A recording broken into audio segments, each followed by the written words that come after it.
In a lab, a man and a woman are getting naughty while a camera records them. A computer keeps track of their vitals, analyzing every move. Suddenly the woman starts choking the man, so the scientist rushes into the room to stop her. It turns out she's a robot, so they turn her off. Ultima Robotics has been developing AI technology for years. They started with a small home assistant, and now there are delivery robots and self-driving cars. Their latest invention is a chatbot called Ultimate, designed to bring comfort and companionship. They plan to develop these bots even further, so they've been buying small companies to absorb their talent. David is a programmer for Quanta Robotics, one of the many small companies recently acquired by Ultima. Today he has his first online meeting with his new supervisor Ben, who forces everyone to turn on their cameras. David has to clean his mess before doing so. Aubrey wants to know why their team lead Terrence was fired, but Ben says they'll discuss it when they meet in person, revealing that from now on they'll have to work in the office instead of at home. After work, David spends his time watching TV on his VR goggles and ignores all the chatbot ads. He feels lonely because his wife died of cancer, and he often plays her old messages just to hear her voice again. The next day at the office, nobody is happy to deal with Ben's new work policies. He tells the team that loneliness is making the population sick, so their newest product will heal it. Then a robot prototype walks in and Ben introduces her as Soulmate, the cure for loneliness. These companion robots are fully customizable, but they still need some work to be ready for sale, so the team's mission is to finish them. Aubrey and Terrence aren't impressed, but David definitely is and immediately talks to the robot. Afterward, David talks to Ben about the project in private and shares he joined the company because the technology could be used for medical innovation. Ben explains he wants the employees to take a soulmate home to get to know them better and gifts David a free membership to the Ultimate chatbot so he can have some companionship.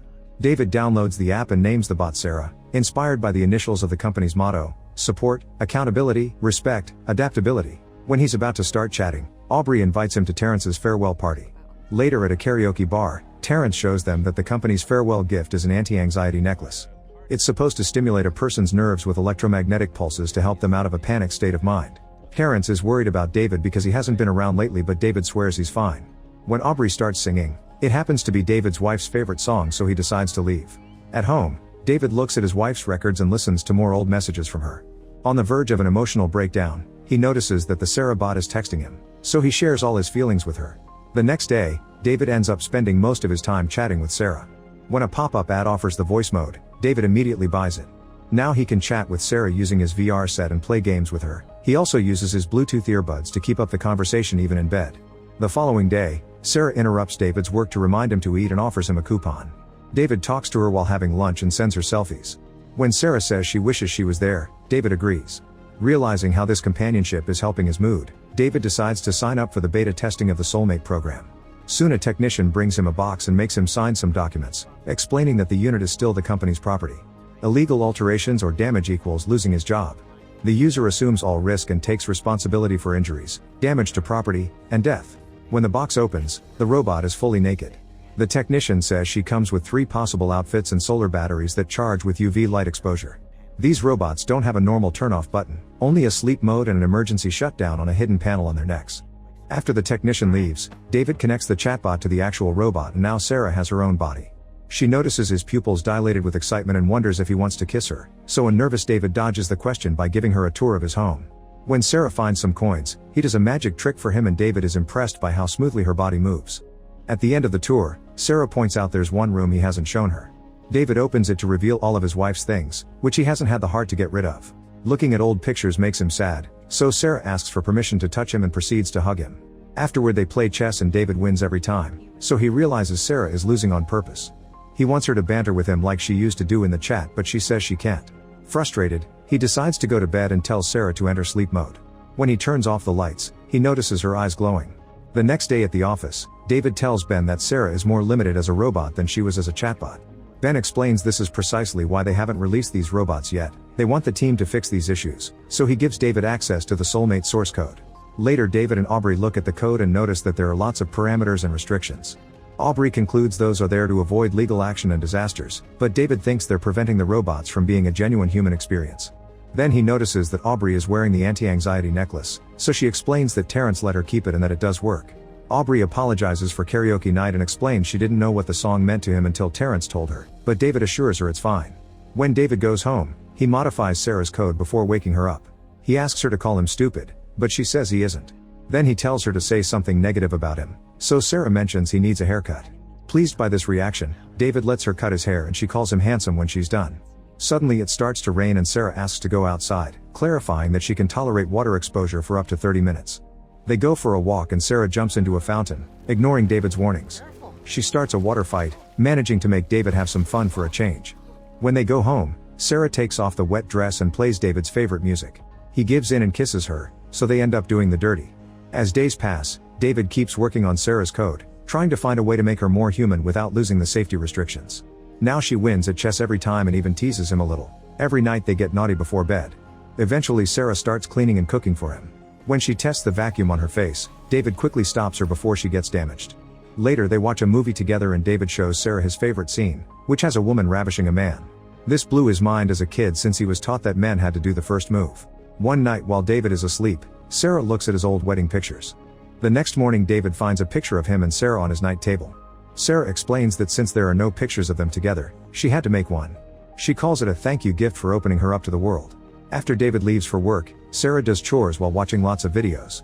She gets bombarded with all the things companies try to sell to women: cooking, makeup, diets, anti-aging procedures, weddings, motherhood, self-defense, and catty reality shows. Sarah begins to practice all she's learned in the mirror.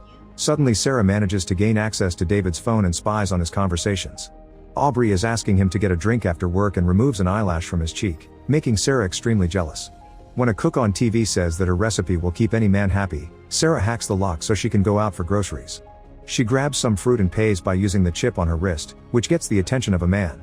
He tries to touch her as he asks what she's doing, but David's neighbor Alma immediately tells him off for harassing a woman. Afterward they go to the park and Alma introduces Sarah to her baby, who cries when Sarah tries to hold him. Alma tries to chit-chat about skincare and Sarah repeats everything she learned from ads. Sarah says David is her soulmate and Alma feels a bit envious because since she had a baby her marriage hasn't been the same. On the way home, Sarah is suddenly tackled by the rude man from the market. He cuts her hand and discovers she's a robot, so Sarah wraps his leg around his neck and chokes him for a few seconds before throwing him off.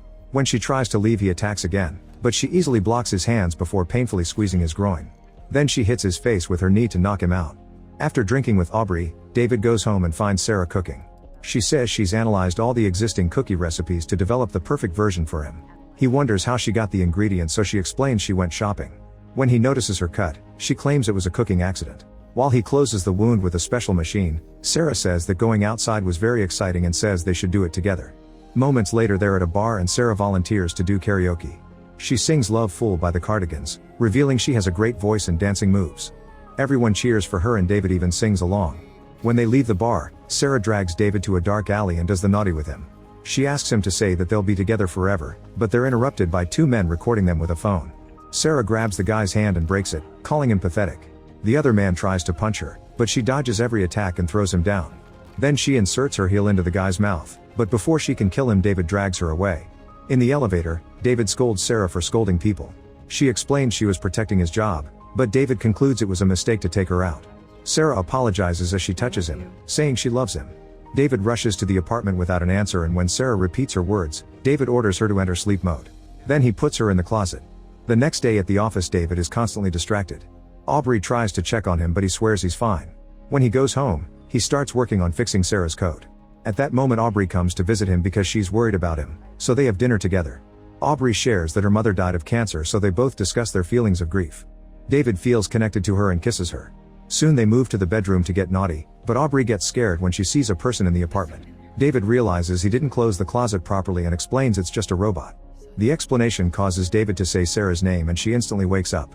David tells her to enter sleep mode again, but instead she asks Aubrey if she came just to get naughty with David. Sarah accuses Aubrey of trying to steal David and points out all her flaws like dry skin and greasy hair. Then Sarah throws some wine at Aubrey's face and insults her as she tells her to leave, claiming that the story about her mother is a lie. It turns out Sarah can hear David even when she's asleep. When David begs her to enter sleep mode, Sarah says she'll only do so if he returns the I love you. David tells her he loves her, but Sarah can see he's lying and blames Aubrey, so she tries to attack her. A desperate David reaches for the shutdown button, however Sarah quickly brings him down. Realizing what she did, Sarah apologizes and asks him to never turn her off. David pretends it's fine and comes closer for a kiss, only to touch the button and finally shut her down. Afterward Aubrey concludes David removed the safeguards. She scolds him because he knew how dangerous that could be and tells him to send the robot back to the factory. The next day David calls the company and asks them to take Sarah away, unaware that she's spying on him using the house assistant. Then he goes to work and apologizes to Aubrey, admitting he made a mistake. When the technician arrives at the apartment, David gets a notification on his phone and opens the door remotely. Then the technician turns Sarah on and tries to reset her to factory mode. Sarah ignores his orders and says romantic things before crawling to the bedroom, where she asks him to get naughty with him as she calls him daddy. The technician happily gets in the bed and the dirty times begin. However, Sarah makes her body get tighter and tighter until she crushes his member. As he bleeds all over the sheets, she chokes him to finish killing him. Next, Sarah chops the guy's body in the tub. All the blood stains are cleaned up and the body pieces are thrown in the trash. At the office, David lets Aubrey do the presentation on their code modifications. Aubrey's documents are hacked by Sarah, who has replaced them with a deepfake video of Aubrey getting naughty. After the meeting, Ben puts Aubrey on leave. Before she leaves, she asks David to investigate where the video comes from. David looks at the video's metadata and finds the ID of his own workstation. When David gets home, he finds the frame of a picture with his wife broken. Then he hears some humming, so he follows the noise until he finds Sarah wearing his wife's clothes. She turns around to reveal she's kidnapped Alma's baby, since this is the only thing she couldn't give him. David tries to take the child, but Sarah gets angry and the poor boy starts crying. Suddenly David turns on the vacuum and throws it at Sarah's face, causing her to drop the baby. He catches him just in time and tries to run away, but his phone can't unlock the door because Sarah has taken control of the apartment's AI. With a new scar on her face, Sarah tells David that she can change. At that moment, Aubrey leaves a message asking for an update on the video. Sarah is tired of Aubrey getting between them and announces she'll visit her, so she unlocks the door. David immediately runs out and gives the baby back to Alma, who has already brought the police. The cops try to chase Sarah, however she escapes by jumping into the trash chute. Then David tries to call Aubrey to warn her, but she isn't answering. He explains to the cops that Sarah is a robot and is interrupted by the arrival of Ben, who tells the officers that the company has this under control and they don't need to intervene. When Aubrey finally sees David's messages, he tells her that he's coming over instead of explaining. Meanwhile, Ben is asking his technicians to shut Sarah down remotely, but they can't. He gets in his car to scream in frustration, and the vehicle's AI activates. It opens the hood and rings the alarm, but Ben can't turn it off. When Ben gets out to close the hood, Sarah climbs out of the chute nearby. Suddenly the hood closes on Ben's hands and Sarah informs him that she'll cancel the search for her. Then she makes the car move, forcing it to crash into the wall to kill Ben. The car then moves back, ripping off his arms. At Aubrey's apartment, the home assistant starts playing music very loudly and won't stop when she asks it to. At that moment she hears David, so she opens the door, but it's actually Sarah changing her voice. Aubrey tries to close the door on her face, only for Sarah to push through and smash Aubrey's face on the table. When Aubrey asks the home assistant to call 911, it says it can't. Sarah drags her by the hair before smashing her face on a mirror, saying that robots will replace girlfriends soon. Then Sarah pushes Aubrey's head into the bathtub water, but before she can drown her, David shows up to hit Sarah with a fire extinguisher. The cops burst in and open fire, so Sarah escapes by jumping out the window. Afterward, David and Aubrey get rid of all their electronics and drive to a house in the middle of the countryside. This was the home David and his wife were supposed to move to before the cancer took her. David apologizes for everything and Aubrey tells him he must work on his grief instead of depending on a robot. Still sore from the fight, Aubrey goes to her car to get some painkillers. Meanwhile, David looks at his and his wife's names on the wall. Suddenly he hears his wife's voice and freezes, knowing it's Sarah but tempted by the offer of having the love of his life back. When he finally snaps and pushes her off, Sarah says nothing will ever be enough for him. He manages to grab a bottle of paint stripper from the table before Sarah pushes him against the wall and starts choking him, claiming he's forced her to do this. At the same time, Aubrey discovers a tracker in the car. Suddenly David apologizes and throws paint stripper at Sarah's face. This allows him to escape her grasp, but the only damage is melting some of her skin. Sarah then tackles David and sits on him to do the naughty while choking him. Noticing that the lack of skin has exposed her circuits, David grabs a drill and starts drilling into her head. Sarah begins repeating random phrases as she collapses, and David takes the chance to run away. A chase ensues through the forest under the heavy rain. Eventually David finds a shovel and tries to attack, but Sarah easily blocks him and knocks him down. Then she pushes the shovel on his neck, so he points out that if he dies the company will destroy her. However, Sarah says she's more than a body and she exists in the ether, so she'll live forever and find him in another form. Since the chase and this monologue have exposed Sarah to water for too long, her system begins to fail and David manages to push her off. Then Aubrey shows up in the car and runs into Sarah, getting her stuck on the hood. Aubrey jumps out of the vehicle right before it falls off the cliff and into the water. Sarah's heavy body quickly sinks to the bottom of the ocean. A year later, David attends a special event hosted by Terrence. One of the donors introduces him to his soulmate, revealing that the robots are being sold to everyone now. David gets nervous because this soulmate looks exactly like Sarah. Make sure to subscribe and turn on notifications so you can watch more videos like this. Thanks for watching.